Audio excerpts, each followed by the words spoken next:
응력 변형률 선도에서 예를 들면 이제 이런 이제 인장시편에다가 부와 피를 계속 가하면 이제 변형률이 쭉 일롱게이션 되면서 변형률이 쭉 늘어날 것이고 소재의 응력도 쭉 늘어나겠지. 그러다가 이 피, 그러니까 인장 시험할 때 그 잡아당기는 힘 P가 맥시멈이 되는 지점서부터 어떤 일이 벌어지냐면 네킹이 생기게 되거든. 그러면서 어떻게 되냐면 이 노미널 스트레스하고 노미널 스트레인 커브가 이렇게 꺾이게 돼. 그러니까 기울기가 플러스로 쭉 올라가다가 그 노미널 스트레스하고 스트레인 커브의 기울기가 0이 되면서 Pmax가 돼. 그러면서 네킹이 생기면서 기울기가 네거티브로 바뀌게 돼. 그래서 이렇게 그 스트레스 스트레인 커브, 노미널 스트레스 스트레인 커브의 기울기가 그라디안트 값이 0이 되는, 바꿔 얘기하면 P가 Pmax가 되는, 즉 네킹이 일어나는 요 지점의 응력을 우리가 극한 인장 강도라고 하는데, 극한 인장 강도는 이렇게 정의된다. 그래서 이 극한 인장 강도가 결국 네킹이 생긴다는 얘기는 결국 여기 탄성 한계를 넘어서서 소성 변형이 생기는 거거든, 이 지역서부터. 그래서 네킹이 생긴다는 얘기는 파단되기 전까지 소재를 변형을 통해서 소재에다가 이 부하를 가하면서 변형을 시킬 수 있다, 그런 얘기거든. 그래서 UTS라고 하는 값은 재료의 강도 변화를 평가하는 실질적인 척도가 되고, UTS가 크면 소송 가공이 어려워지는 거고 UTS가 작으면 소송 가공이 쉬워지는 게 되겠지. 자, 두 번째 기계적인 성질 중에 연성이라는 게 있어. 그 말 그대로 이제 이 인장 시험을 하게 되면 늘어나는 길이의 정도를 표현하는 그런 파라미터가 되겠지. 그래서 이 연성을 나타내는 척도는 크게 두 가지로 평가하거든. 하나는 신현율이고, 물론 퍼센트로 나타내고, 단면 감소율, 물론 이것도 퍼센트로 나타내. 그래서 정의식은 이렇게 돼. 이제 오리지널 길이에 대해서 파단이 일어날 때의 길이에서 오리지널 길이 뺀 거에 100을 곱해서 퍼센트로 나타낸다. 신현율. 또는 사람들이 연신율이라고도 해. 그래서 보통은 이 대부분의 금속에서 한 10 내지 60%의 연신율을 가져. 그래서 여기 보면 이게 지금 일롱게이션이야. 50mm 길이를 갖는 어떤 C편을 가지고 잡아당겼을 때 퍼센트 일롱게이션을 여기 지금 표현한 거고, 단면 감소율은 이런 식으로 표시가 돼.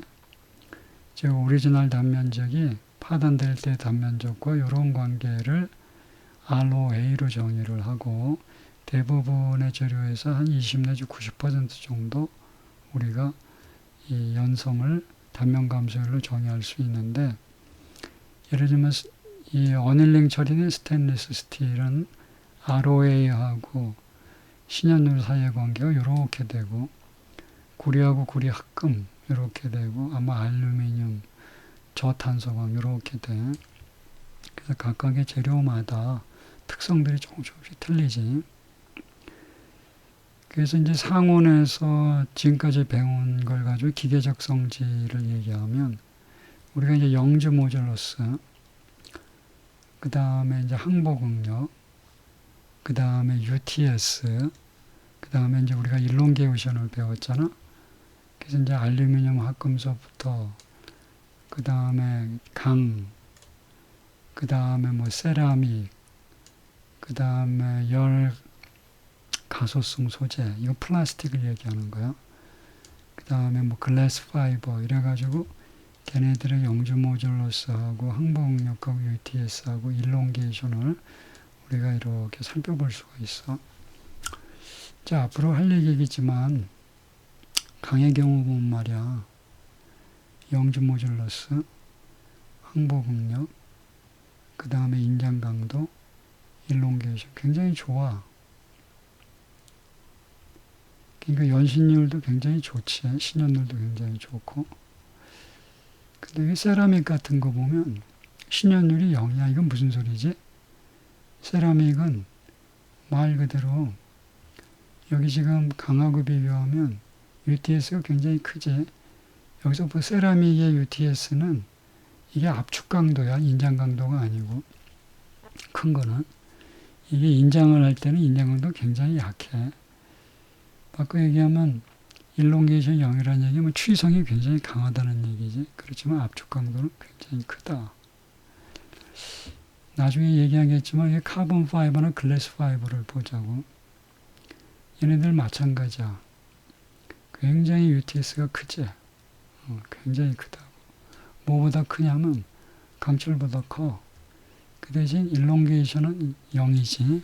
그러니까 만약에 이런 파이버를 가지고 어떤 소재를 만든다 그러면 UTS가 굉장히 크니까 커다란 하중을 받는 그 장치에 이런 거를 사용해도 문제는 없다. 이런 얘기가 되겠지. 그래서 이제 이런 파이버들을 써서 플라스틱하고 이렇게 접착을 해갖고 우리가 컴포짓 머티리얼을 만들거든. 그럼 강보다 무게는 가벼우면서 강도는 굉장히 큰 그런 소재들을 만들 수 있어. 나중에 자세한 얘기 하도록 할게.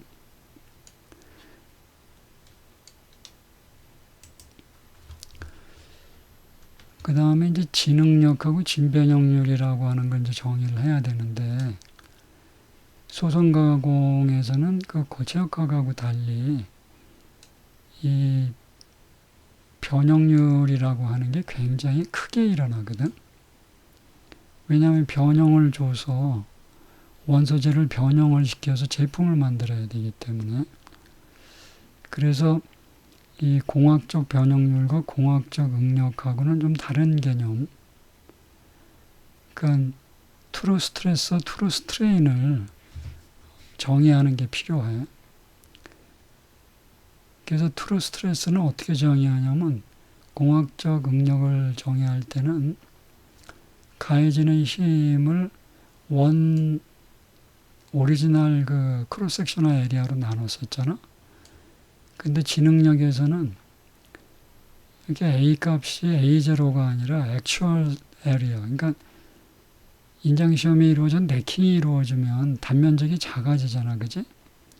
그러니까 노미널 스트레스를 얘기할 때는 네킹이 일어나도 단면적이 작아졌는데도 불구하고 스트레스를 정의할 때는 오리지널 단면적을 쓰니까 파단이 일어나기 전에 파단이 일어나기까지도 계속 응력이 어떻게 되냐면은 파단이 일어나는 응력이 노미널 스트레스로 얘기하면 더 작은데 파단이 일어나지 않고 UTS서부터 파단이 일어날 때까지의 응력이 작아지는데도 불구하고 공학적 응력으로 얘기하면 파단이 일어나지 않거든.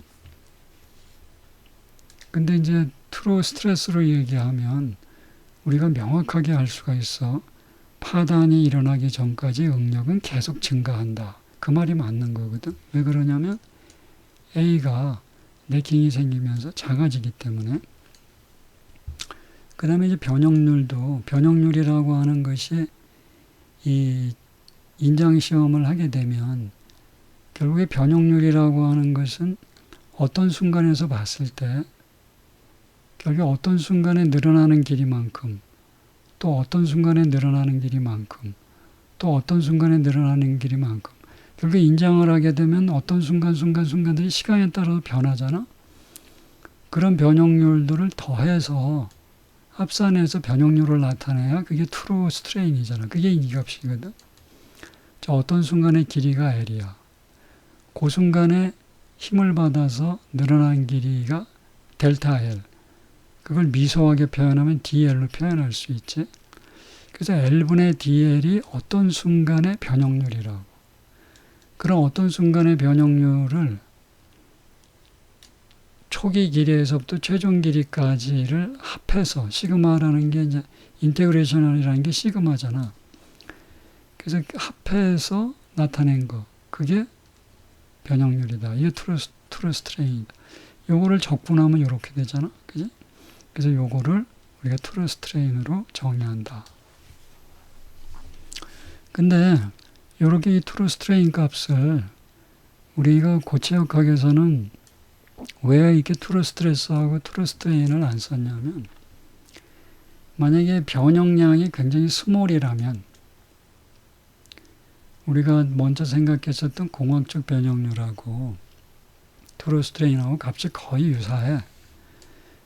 자, 그 무슨 얘기냐면, 예를 들어서 이 공학적 스트레인 값이 0.05 곱하기 10의 마이너스 6승 스트레인이라면, 그러니까 굉장히 미약한 값이지.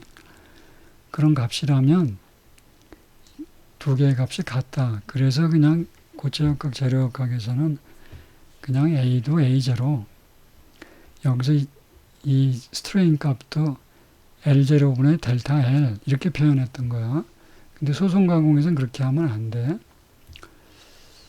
자, 그 얘기는 이제 여기서 하도록 하고, 또 한 가지 이제 얘기해야 될 게, 사실 이제 네킹이 생긴다고 그러면, 인장 시험할 때 네킹이 생기는 부위는 표점 거리에서 전체적으로 단면적이 작아지는 게 아니거든.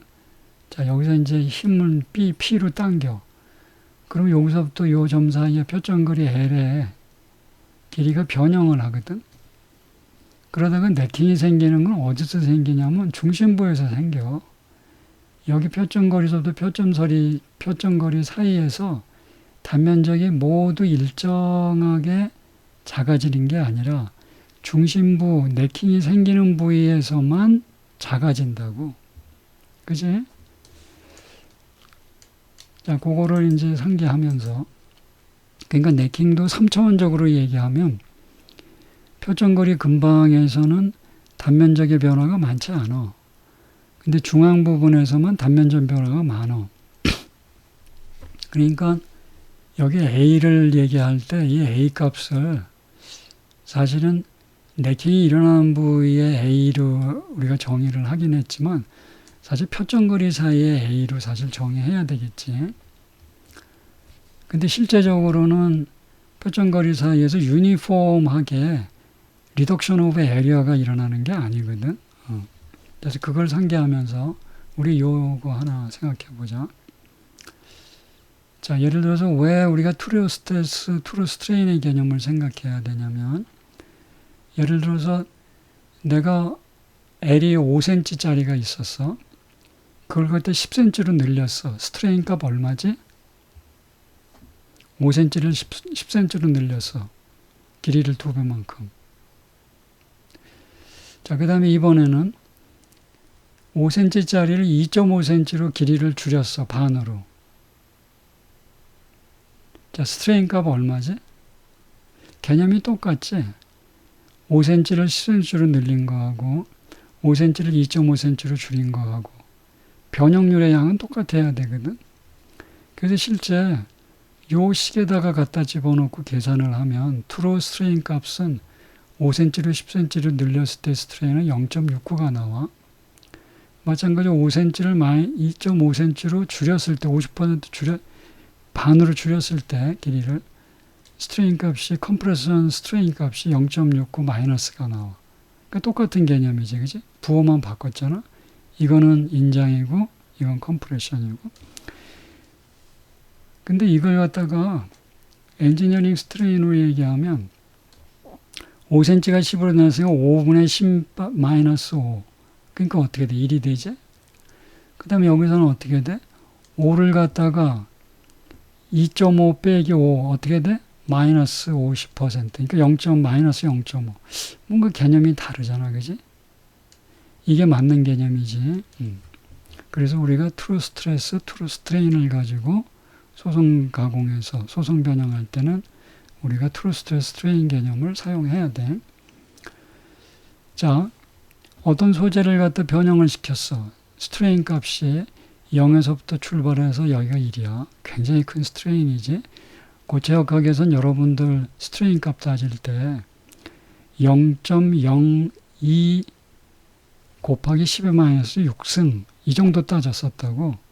근데 여기는 지금 1이야. 그러니까 굉장히 큰 스트레인의 변화를 줘서 어떤 부재를 갖다가 힘 P를 줘갖고 쭉 당기게 되면 이렇게 맥시멈 그 UTS에 도달했다가 이렇게 돼서 여기서 파단이 되지.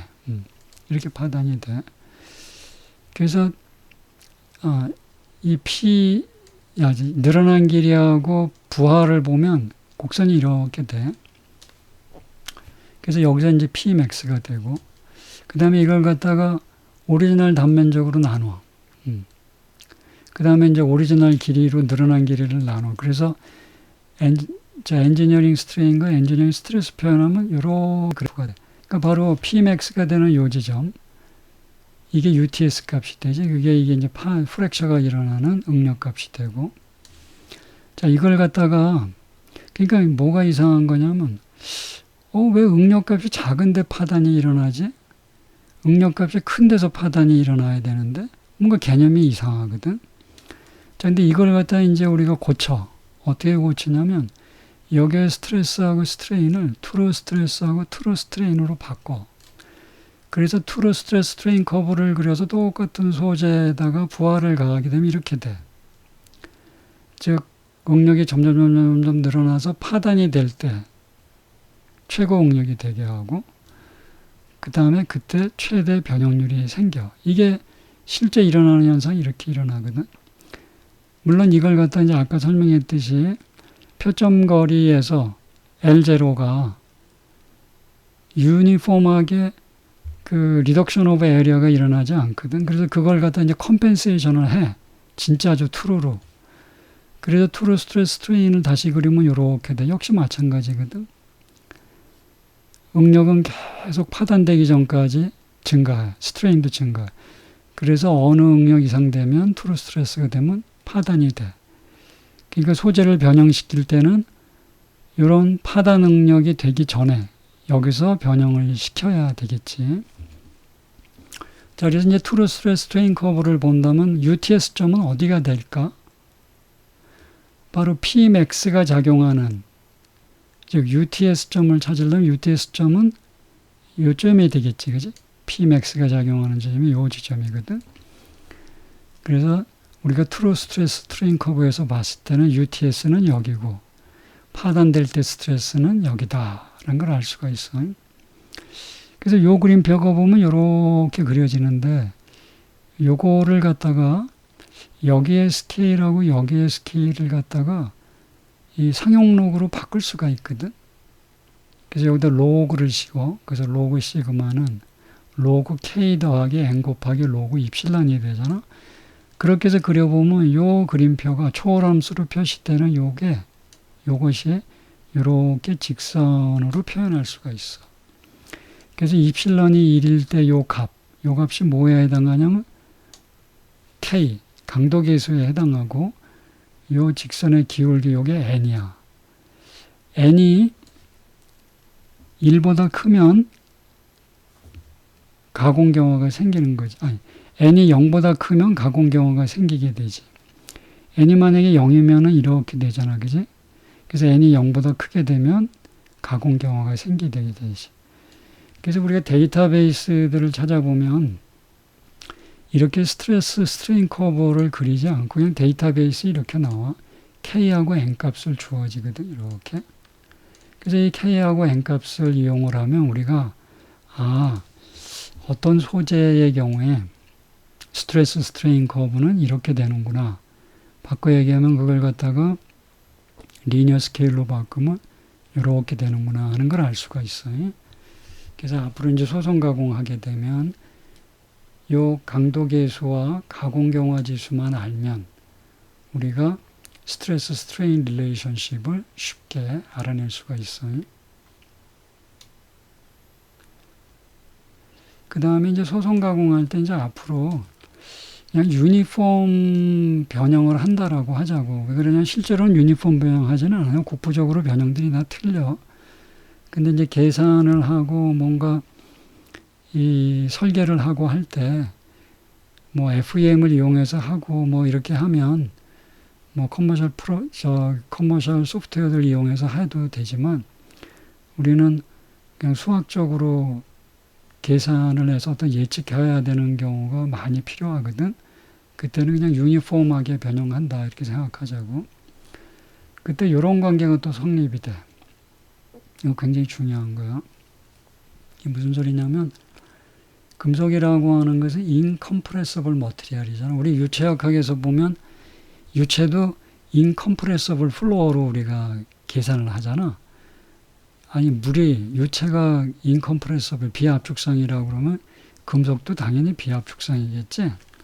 그래서 이제 볼륨은 일정하다. 그래서 이런 관계식을 써서 우리가 입실론을 또 생각할 수도 있어. 요거를 이렇게 대체해서. 자, 요번에는 이런 걸 한번 생각해 보자. 인성이라는 게 있거든. 아까 먼저 이런 걸 설명했었지, 전 시간에. 어떤 소재를 갖다가 변형을 시켜.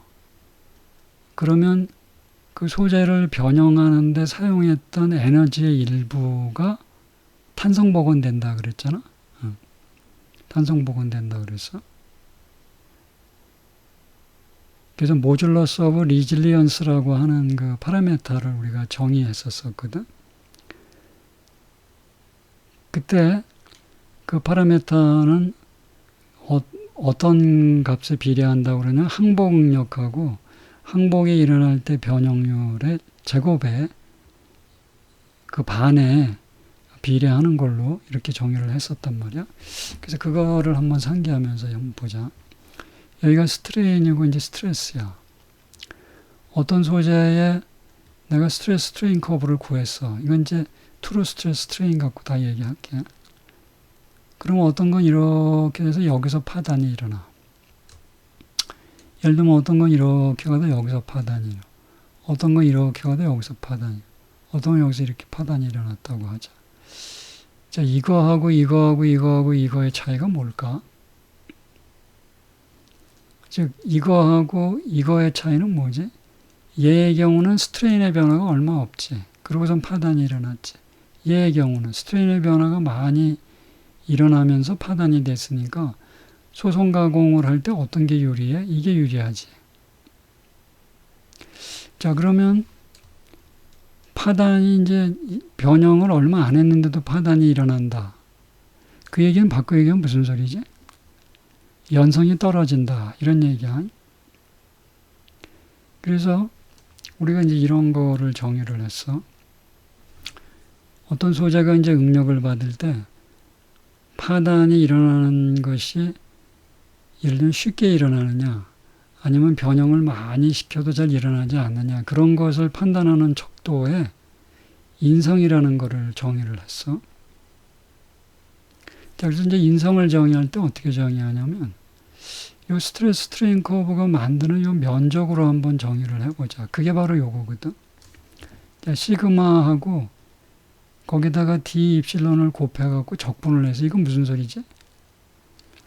변형이 하나도 없는 상태에서 변형을 해서 프랙처가 일어날 때까지 변형률을 적분한 거야. 자, 요걸 한번 이렇게 한번 생각해 보자. 시그마는 힘을 단면적으로 나눈 거지. 근데 입실론은 뭐지? 길이에 대한 길이의 변화량. 그럼 분모에 들어가는 단면적하고 길이를 곱해. 그럼 볼륨이 되지. 그 다음에 위에 힘과 늘어난 길이를 곱하면 뭐가 돼? 힘 곱하기 길이, 워크가 되지. 자, 그렇다면 요 시그마하고 입실론을 곱한 것을 전부 썸메이션한 것은 무슨 소리냐면 요 그림표의 면적은 뭐지? 일종의 워크지. 어떤 워크지? 단위 최적당의 워크가 되지. 그래서 터프니스라고 하는 것을 우리가 어떻게 얘기할 수 있냐면 이렇게 얘기할 수 있어.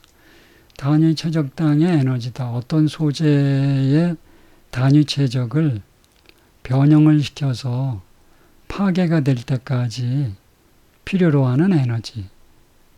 그거를 인성으로 정의를 한 거야. 근데 이런 인성은 온도에 따라서 틀려지지. 똑같은 재료라 하더라도. 왜 그러냐면 우리 먼저도 얘기했지만 온도가 높아지면 어떻게 돼? 강도가 떨어지고 경도가 떨어지고, 그지? 연성은 늘어나고 뭐 이렇게 얘기를 했잖아. 그래서 똑같은 소재라 하더라도 열강 가공을 하게 되면 인성이 큰 상태에서 할 수 있거든. 냉각 가공을 하면 인성이 작은 상태에서 할 수 있고. 자, 그 다음에 바우징거 이펙트라는 게 있어. 이건 무슨 소리냐면 가공 경우하고 혼동하면 안 돼. 어떤 소재가 있는데 이게 스트레인이고 이게 스트레스야.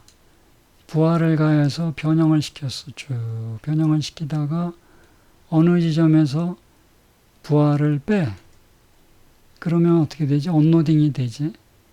그래서 언로딩을 하다가 이번엔 반대로 부하를 가했어. 그래서 이제 마이너스 스트레스를 줬어. 그러면 어떻게 되냐면 처음 이 인장을 할 때 항복응력이 여기였다고 하면 한번 인정받았던 놈을 언로딩을 하다가 압축으로 해서 부하를 가하게 되면 항복응력의 크기가 이렇게 줄어들어. 그래서 여기서 항복이 일어나. 그럼 이제 소송 변형이 됐다가 다시 이번에는 압축을 했다가 그걸 언로딩을 하고 다시 인장을 해. 그럼 어떻게 되냐면 요 압축 응력보다 더 작은 상태에서 또 응력이 생기면서 여기서부터 또 소송 변형이 생겨. 다시 이번에는 인장했던 걸 또 반대로 압축을 해. 그러면 항복응력이 또 작아져. 그래서 이런 식으로 되다가 결국에 어떻게 되냐면 파단이 일어나. 이거를 쉽게 어떻게 여러분이 이해하면 좋으냐면 막대기 모양으로 소재를 만들었어. 그래서 그 소재를 아래 위로 구부려. 그러니까 소송 변형시켜. 아래로 구부렸다가 다시 위로 구부렸다가 아래로 구부렸다가 는 어떻게 되지? 몇 번 소송 변형을 플러스 마이너스 시키다가 보면 파단되지.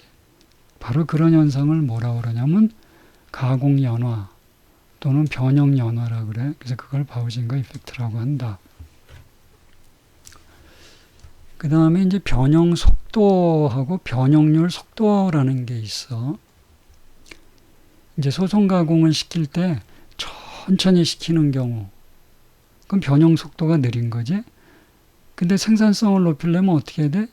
변형을 빨리 시키는 게 생산성을 높이는 거잖아. 그때는 이제 소위 변형 속도가 빠르다 이렇게 얘기할 수 있거든. 자, 그래서 그걸 한번 우리 정의해 보자고. 자, 스트레인 레이트라고 하는 걸 정의해 보자. 공학적 변형률이 2라 그랬잖아. 그걸 갖다 시간에 대해서 미분을 해. 자, 그럼 공학적 변형률의 정의는 요거였잖아. 여기 미분을 해서 정리를 하면 요렇게 돼서 요렇게 돼. 자, 공학적 변형률을 가지고 시간당 그 변형률의 변화, 즉 스트레인 레이트를 정의하면 어떻게 되냐면 오리지널 길이에 대한 변형 속도로 스트레인 레이트가 나오거든. 그러니까 재료역학적으로 공학적 변형률을 가지고 변형률 속도를 정의하면 변형 속도에 비례해. 근데 이제 트루 스트레인을 갖고 얘기하면 어떻게 되냐면 쭉 계산을 하면 L0분의 V가 아니라 L분의 V가 돼. 즉 트루 스트레인 레이트는 어떻게 되냐면 변형 속도가 일정한 경우에 L이 늘어남에 따라서 감소해. 그러니까 소송 가공시킬 때 스트레인 레이트를 일정하게 하려면 어떻게 하면 되지? 변형이 일어나면서 점점 더 빠르긴 그 변형률 속도를 갖도록 우리가 변형을 하면 되겠지. 자, 그러면 변형률 속도가 빨라지면 무슨 일이 일어나는지를 우리 생각해 보자고. 자, 그래서 이제 그거를 이렇게 정의를 해놨어. 역시 이제 그 데이터베이스를 찾아보면 시그마와 변형률 속도 사이의 관계, 트루 스트레스와 트루 스트레인 레이트 사이에 이렇게 관계식. 여기서 C도 역시 우리가 강도계수라고 불러. 그 다음에 이제 M이라고 하는 것은 변형률 속도 민감도 지수라고 부르는데, 이렇게 소재별로, 이렇게 소재별로 그 C 값하고 M 값이 이렇게 정의가 돼 있어. 다시 이제 볼게. 그래서 변형률 속도하고 이 트루 스트레스 스트레인 레이트 사이에 요 C하고 이제 N 값이 데이터베이스로 정의가 돼 있어. 자, 그 다음에 이제 소재마다 트루 스트레인 값은 어느 정도 되냐면 이렇게 돼. 기계 가공, 그 절삭공구로 칼로 금속을 깎을 때 스트레인 양은 1에서 10이야. 이거 엄청나게 큰 거지. 지금 고체역학에선 자네들 결국에 0.02% 곱하기 10의 마이너스 6승 그랬잖아. 그 값에 비하면 이거는 뭐 얼마야? 마이크로 스트레인 1이면 마이크로 스트레인의 10의 6승배잖아. 그지? 그러니까 고체역학에서는 10의 마이너스 6승이었잖아. 이게 어마어마하게 큰 거지. 얇은 판재를 가지고 냄비를 만든다. 그때 스트레인 값은 이 정도 돼. 굉장히 큰 값이지. 그 다음에 예를 들어서 망치로 때려서 뭐 냉간에서 냉간 가공을 한다. 그럼 스트레인 값이 이 정도 돼. 굉장히 큰 값들로 변형이 이루어지지. 그 다음에 포징을 할 때 디포메이션 레이트를 보면 V를 보면 최대 100m per second 엄청난 빠른 속도로 포징을 하지. 그 다음에 이제 기계 가공할 때 보면 엄청난 속도로 기계 가공하는 것을 볼 수가 있어. 자, 그랬을 때 우리가 이런 걸 보자고. 보통 이제 하드 워킹을 할 때, 이거 열간 가공할 때 M은 이렇게 돼. 콜드 워킹 할 때는 이렇게 되고. 그러니까 하드 워킹을 할 때 빠른 속도로 할 수 있다 이런 얘기지. 자, 그 다음에 요게 이제 굉장히 중요해. 근데 상식적으로도 다 이해할 수 있는데, 똑같은 소재야. 같은 소재인데, 변형률 속도를 빨리 하고 싶어. 그렇게 되면 힘이 많이 들어가, 적게 들어가? 힘이 많이 들어가지.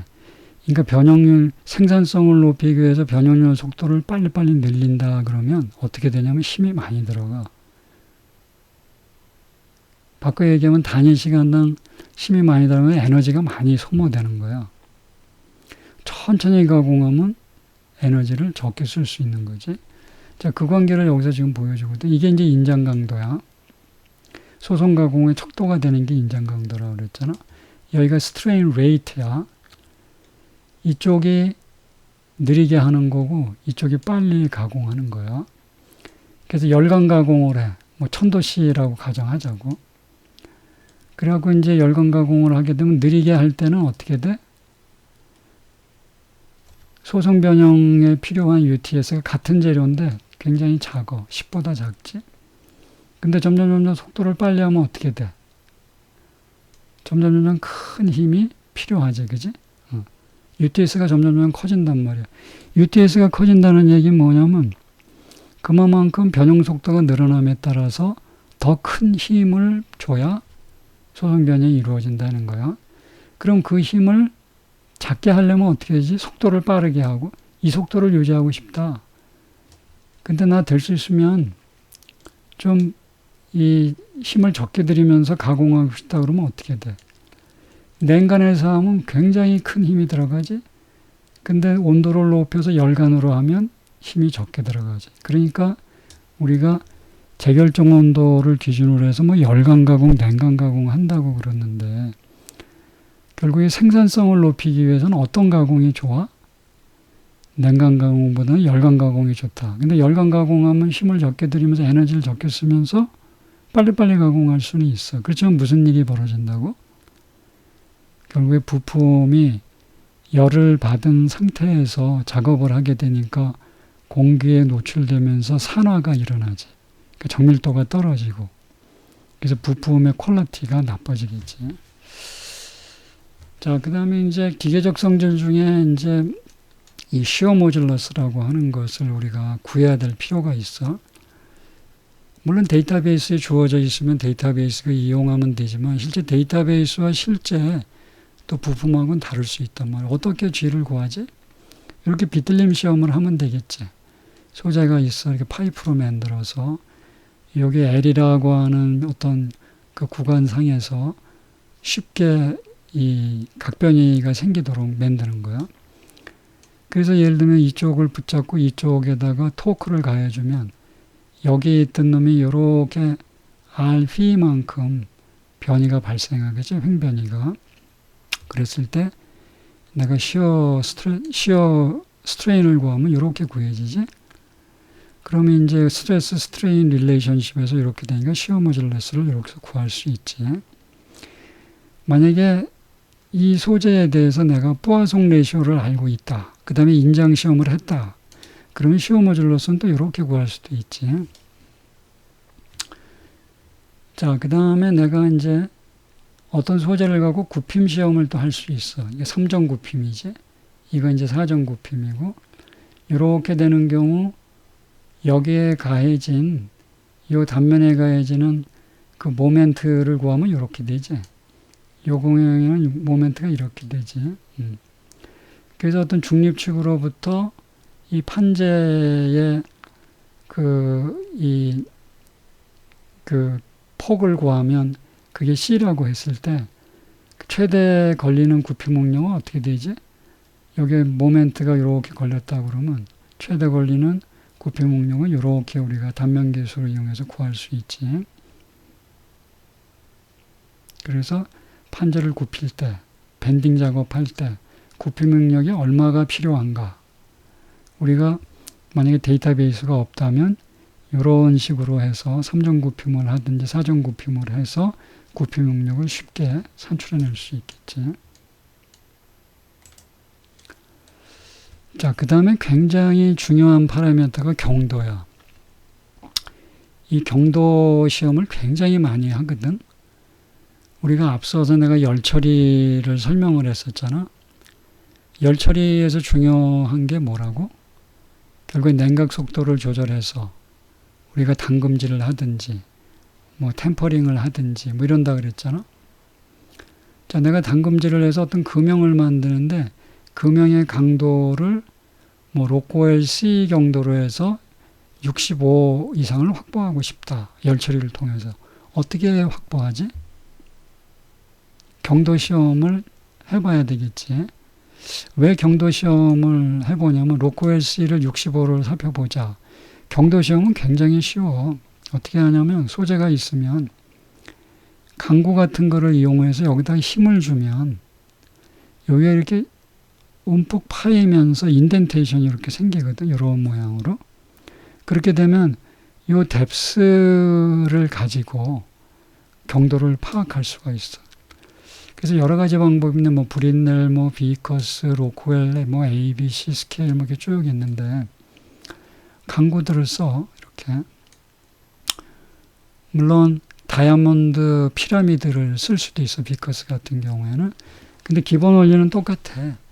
이렇게 압입자들이 여러 가지 모양으로 해서 그 부하가는 그 부하의 용량을 여러 가지로 해가지고 누르면 이렇게 인덴테이션 생기고 그 깊이로 환산을 한다.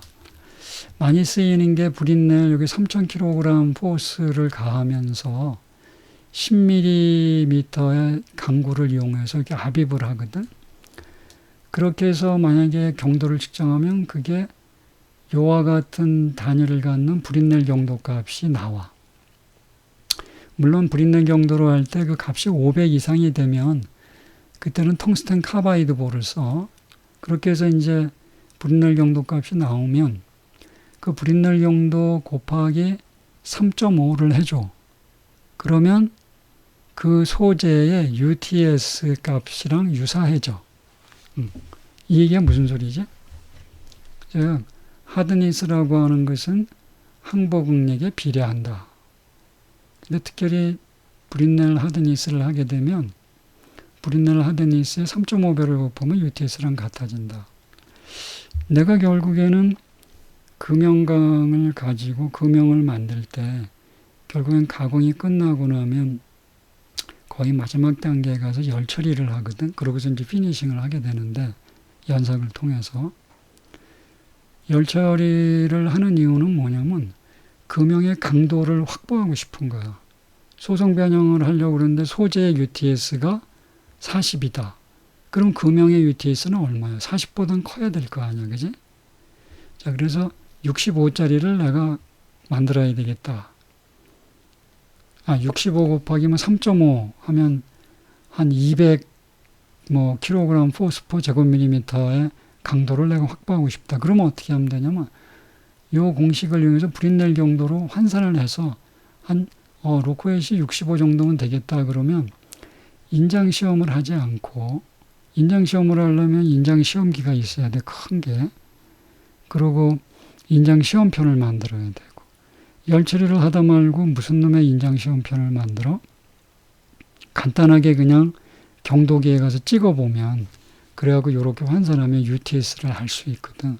그러니까 경도 시험이 굉장히 유리하게 쓰여. 근데 경도 시험에 하나의 단점이 있어. 지금 여기 있는 경도 시험들 보면 말이야, 누프 경도 시험도 마찬가지인데, 누프 경도 시험은 부하가 굉장히 작아. 그래서 다이아몬드 피라미드를 갖고 이 경도 시험을 하긴 하는데 부하가 작아. 그래서 요거의 경우는 거의 예외적이지만 다른 것들은 보면 부하가 커. 그리고 이런 스틸볼 뭐 이런 거 막 쓰고 다이아몬드 콘 막 쓰고. 그러니까 인덴테이션이 생기니까 사실은 이 경도 시험을 하게 되면 그 시험편에 뭐가 생기냐면 압입 흔적이 남는단 말이야. 그래서 그런 게 장애가 될 수 있거든. 그리고 그런 흔적이 남으면 안 되는 경우에, 그 다음에 경도가 굉장히 높은 경우에 압입 흔적을 최소화하면서 경도 시험을 하자. 그래서 사용하는 게 이제 누프 테스트야. 그래서 마이크로 하드니스 테스트라고도 불러. 여기 보면 이제 이 브린넬 경도, 뭐 로크웰 경도 A, B, C, 뭐 모스 경도. 이 모스 경도는 자네들 아마 초중고등학교 때 한번 배웠을 거야. 그 다음에 각각의 재료, 뭐 다이아몬드서부터 쭉 해서 납까지, 뭐 스틸은 이 중간에 들어가. 여기 지금 보면. 그래서 여러 가지 재료에 이 경도 측정하는 방법에 대한 스케일들이 여기에 있거든. 그래서 보면 이 브린넬 경도하고 이 소위 이 로크웰 경도 C하고 하면 거의 10배 차이가 나는 걸 이제 볼 수가 있고, 그 다음에 어떤 재료들이 대충 경도가 얼마가 되는지를 여러분이 알 수가 있어요. 그리고 경도 시험은 인장 시험을 대체할 수 있는 굉장히 편리한 그 소재의 어떤 기계적 특성을 파악하는 아주 중요한 그런 시험법이다. 그리고 내가 이제 여기다 고차를 또 하나 넣어놨거든. 여러분들이 또 집에 가서 좀 해봐. 자, 그 다음에 굉장히 중요한 또 그 기계적 특성이 있어. 철도 차량 같은 거 보자. 철도 차량 같은 게 보면은 그 철도 차량이 달릴 때 보면 그 레일하고 레일 사이에 이게 틈이 있어갖고 딸가닥 거리면서 이제 다니잖아.